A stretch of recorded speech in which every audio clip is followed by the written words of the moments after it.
하나님의 말씀 봅니다. 사도행전 제18장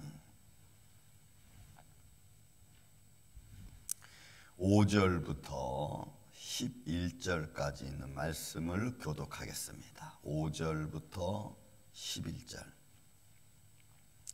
실라와 디모데가 마케도냐로부터 내려오매 바울이 하나님의 말씀에 붙잡혀 유대인들에게 예수는 그리스도라 밝히 증언하니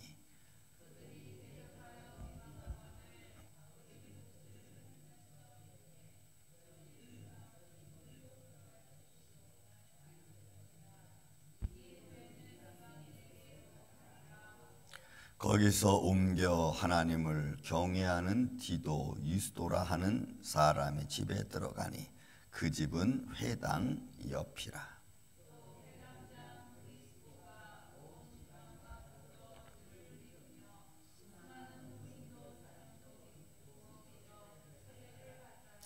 밤에 주께서 환상 가운데에 바울에게 말씀하시되 두려워하지 말며 침묵하지 말고 말하라.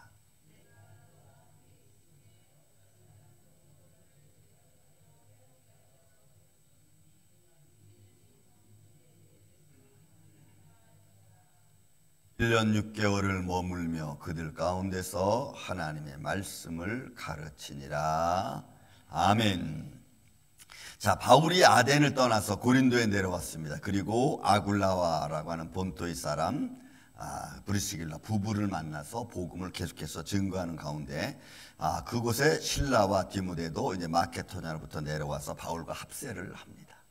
복음 증거자들 가운데는 여러분 정말로 복음의 동역자들이 무엇보다도 필요합니다. 절대로 하나님의 일은 혼자 할 수 없습니다.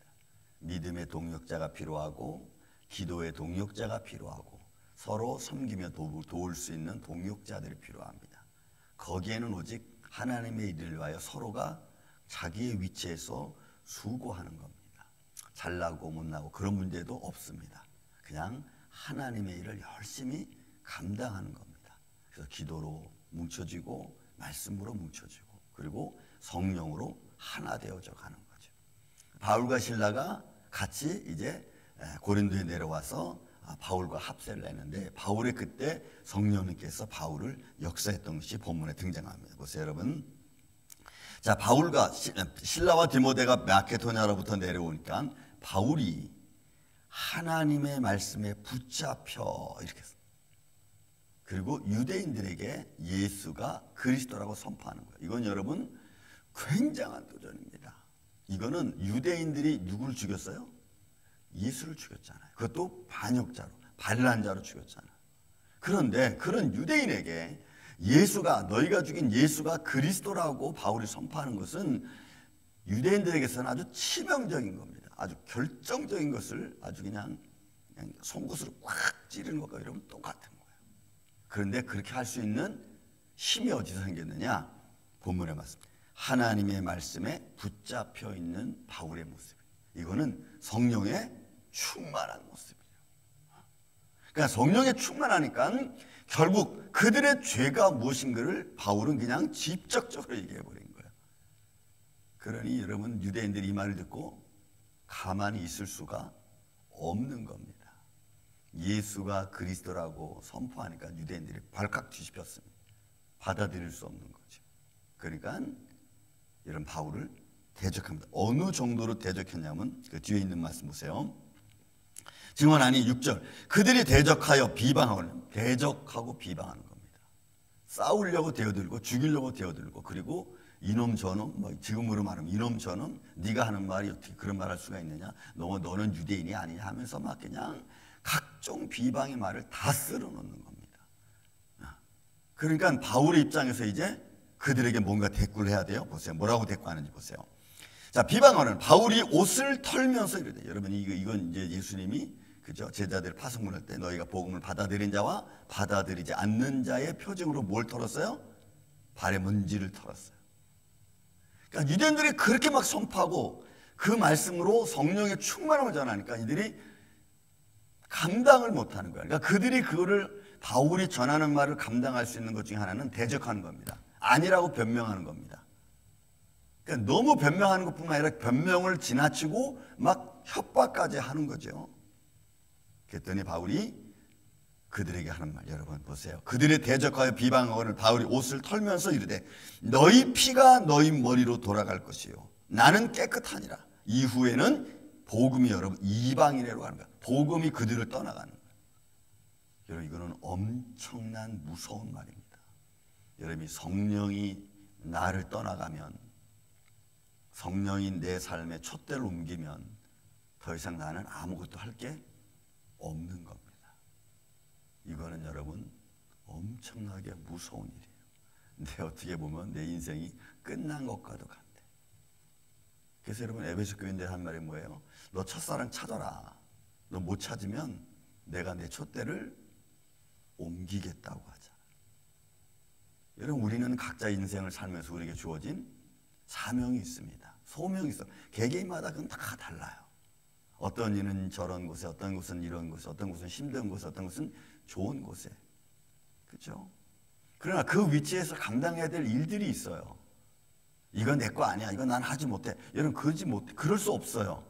내가 지금 살고 있는 삶의 현장에서 벌어진 것은 내가 감당할 수밖에 없는 겁니다. 내 현장에서 내가 감당하지 못하면 누가 감당합니까? 그러니까 우리가 기도할 수 있는 게 뭐냐? 하나님, 내가 이런 현장에 놓여 있습니다. 이거를 감당할 수 있는 은혜와 능력을 내게 허락하여 주시옵소서. 믿습니까 여러분? 우린 그렇게 기도하고 내가 당면의 현장을 뚫고 나아가야 되는 거예요. 그거를 이리 피하고 저리 피하고 이렇게 저렇게 피하고 사람의 방법대로 피하고 그러면 여러분 안 돼. 오히려 더 꼬여 문제가. 그러니까 내가 감당해. 내가 감당. 바울이 그 말합니다. 너희가 지금 이 복음을 받아들이지 않는 것에 대한 대가. 그래서 그 말이 뭐예요? 너희 피가 너희 머리로 돌아갈 거라는 거예요. 그래서 여러분 유대인의 삶은 그야말로 여러분 얼마나 많은 고통과 아픔과 시련을 겪은 민족입니까? 근데도 아직도 지금은 이제 좀 복음이 들어가서 이런저런 일에 있겠지만 제가 2014년도에 예루살렘에 가서 느낀 것 중에 하나가 뭔지 아세요? 하나님이 이 땅을 선택하고 이 땅을 통해서 이 민족들에게 복음이 오게 하고 예수님이 나셨는데도 불구하고 이스라엘에서는 복음을 찾을 수가 없어. 안타까워. 그러나 결국 그들에게 있어서의 정말 생명력 있는 능력이 이제는 여러분 옮겨지는. 너희 피가 너희 머리로 돌아갈 것이요 나는 깨끗하니라. 이후에는 이방인에게로 가리라. 복음의 방향이 바뀌어지는 상황. 그리고 애초부터 바울은 하나님이 이방인의 사도로 부름받은 사람이죠. 그래서 방향이 이제 여기서 이 고린도 교회에서 당면한 일 때문에 여러분 바울이 복음의 방향을 이방인에게로 돌리는 겁니다. 여러분 엄청난 사건이죠. 이 사건은. 그러니까 우리는 인생을 살면서 어느 꼭지점 어느 점에서 우리가 가던 길에서 툭 이탈할 수 있어요. 이탈. 우리가 쭉 오던 어느 순간에 어느 쪽점에서 우리가 탁 이탈할 수가 있어요. 그런데 그것이 복음을 위한 것인지 아니면 내 욕망을 위한 것인지 여러분 우리는 그 꼭지점을 찾아야 됩니다. 우리가 회개는 어디서부터 시작될까요? 여러분 우리가 기도하다 보면 그 꼭지점이 와요. 우리는 거기서 그리고 하나님께 거기서부터 다시 무릎 꿇는 겁니다. 우리의 삶이. 그래서 사람과의 감정관계에서도 그것 때문에 헤어지면 다시 그 두 사람이 만날 때는 어디서 만나냐면 그 헤어진 그 순간에 있었던 일로 먼저 돌아옵니다. 그리고 그것을 풀고 그리고 나서 이제 같이 가는 거예요. 뭐 전들 안 그러겠습니까? 그러니까 사람의 삶은 그 어느 꼭지점이 있어요. 좋은 꼭지점이 있고 나쁜 꼭지점이 있고 기쁨의 꼭지점이 있고. 그래서 여러분 우리가 예수님을 만난 시점이 있잖아요. 그 예수님 만난 시점에 받았던 내 사랑, 첫사랑. 그로 말미암아 내가 주님을 믿고 의지하고 받아들이고 내가 믿음의 길을 걸어갔던 그 시점. 그래서 우리는 거기서 다시 하나님으로부터 은혜의 충만함을 내가 받아야 돼. 은혜의 시간과 은혜의 기간은 없습니다. 내가 과거에 받았다고 해서 그게 끝난 게 아니고 나는 다시 그 길로 믿음으로 갈 수 있죠. 믿음은 시간과 공간이 없으니까. 바울은 여기서 이방인의 복음이 이제는 시작이 되는 것을 설명하고 있는. 그리고 거기서 옮겨 하나님을 경외하는 디도 유스도라 하는 사람의 집에 들어가니 그 집은 회당이에요. 회당 옆에 있어요. 그러니까 회당에 가서 복음을 계속, 여태까지 우리가 보면 어떻게 했어요? 바울이 어느 지역에 가면 회당에 들어가서 복음 전하고 또 어느 지역으로 가면 또 거기서 또 회당에 들어가서 복음했던 그 모습을 이제 바울은 스탑. 회당에 가서 복음 전하는 것을 스탑한 거예요. 그럼 어디로 가요? 하나님을 경외하는 자의 집으로 가는 거예요. 이것이 여러분 초대교회의 이방전도의 핵심이고 소위 말해서 이 복음 전도의 시작점이 될 수 있습니다. 루디아의 집부터도 그렇게 됐죠. 그래서 사도행전에 나와 있는 복음 전도는 디아스포라, 여러분 가장 작은 곳에서부터 흩어져 있는 교회, 그리고 이제는 회당 중심이 아니고 가정 중심으로 해서 교회가 세워져 나가고 복음이 증거되어져 나가는 거예요. 그러니까 여러분 신방도 어떻게 보면은 초대교회에 남아있는 잔재 중에 하나겠죠. 우리는 교회에서 신방한 거라고 말하지만 그러나 이 복음 전파는 사실은 초대교회에 남아있는 그런 복음 전도의 그 남아있는 잔재성과 비슷해요. 이게 가정에 가서 복음을 전하고 가정 가서 우리가 은혜를 나누고 같이 기도하고 하나님을 증거하고 그런 것들이 이제 가정하고 그것이 한때 한번 모여서 또 한번 예배드리고 여러분 이게 교회고. 그래서 신방은 어찌 보면은 그런 과거의 초대교회의 모습이 남아있는 아주 작은 복음 전파의 시작점이기도 한 것입니다. 그래서 옮겨 하나님을 경외하는 디도 유스도라 하는 사람이 집에 들어가니 그 집은 회당 옆이고 그리고 회당장 그리스보가 온 집안에 더불어 주를 믿으며, 여러분 회당장이 그리스보가 바울의 복음을 듣고 믿기 시작하는 거예요. 그 유대인들에게 너무나 아주 강력하고 해서도 할 수도 없는 그런 아주 무서운 말을 그냥 직접적으로 던진 거예요. 예수는 그리스도다.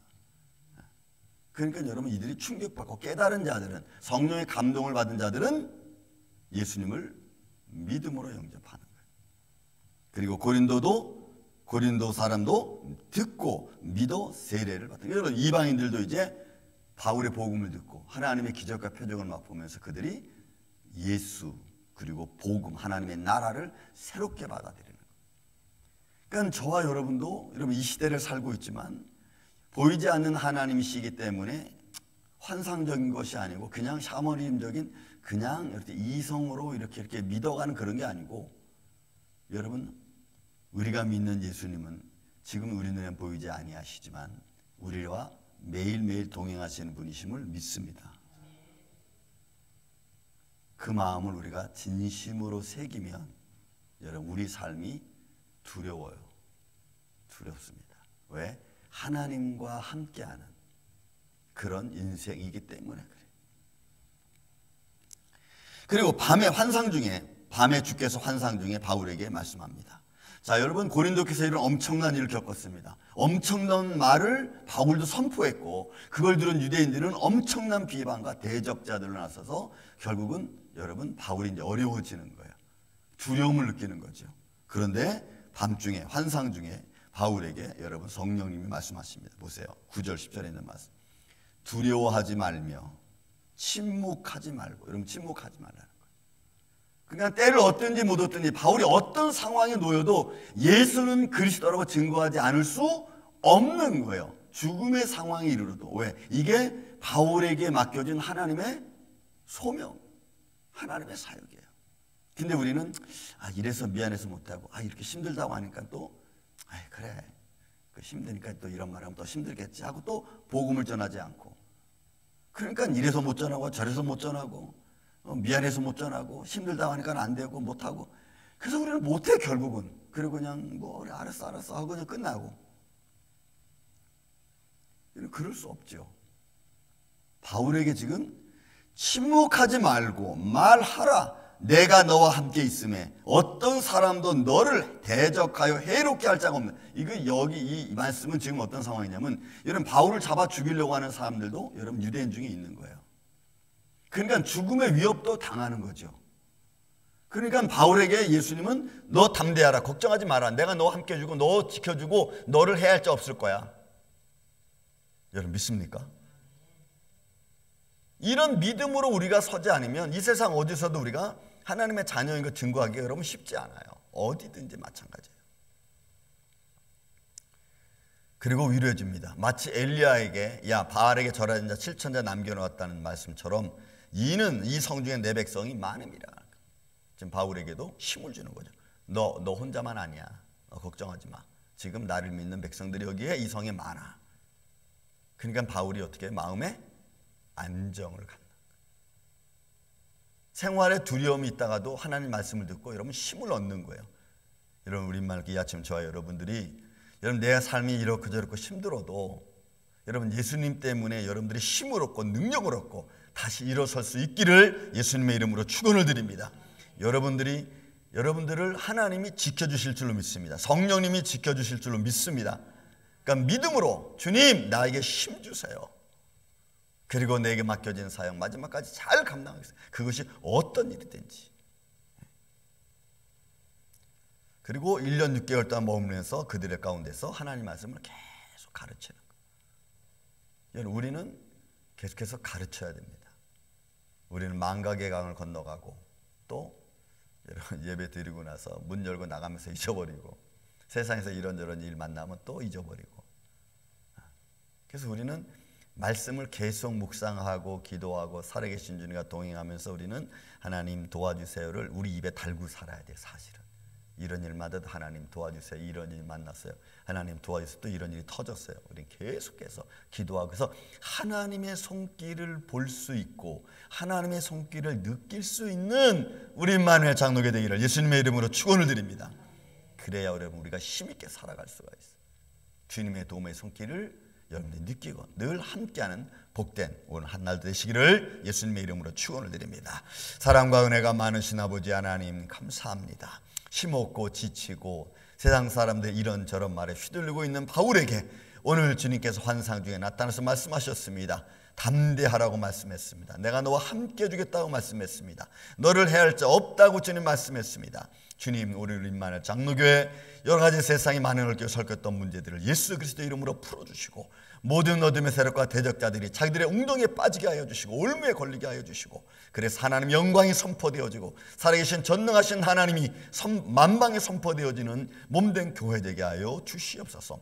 사랑하는 성도들의 삶을 통하여 주님 역사하여 주시고 저들의 삶을 통하여 이루시고자 하시는 생명의 능력이 하나님의 나라의 확장이 매일매일 달라지게 하여 주시옵소서. 이년 주일학교로부터 작년 미래까지 기간계한들을 붙들어 주시고 사역자들을 주님이 축복하여 주시고 능력의 손길로 함께하여 주옵소서. 전도자들의 명단을 놓고 우리가 기도합니다. 주님 성령님 역사하시고 기적과 표적이 저들의 마음의 문을 열어주시고 모든 질병이 예수의 이름으로 물러가고 어둠의 그늘도 예수의 이름으로 물러가게 하여 주시옵소서.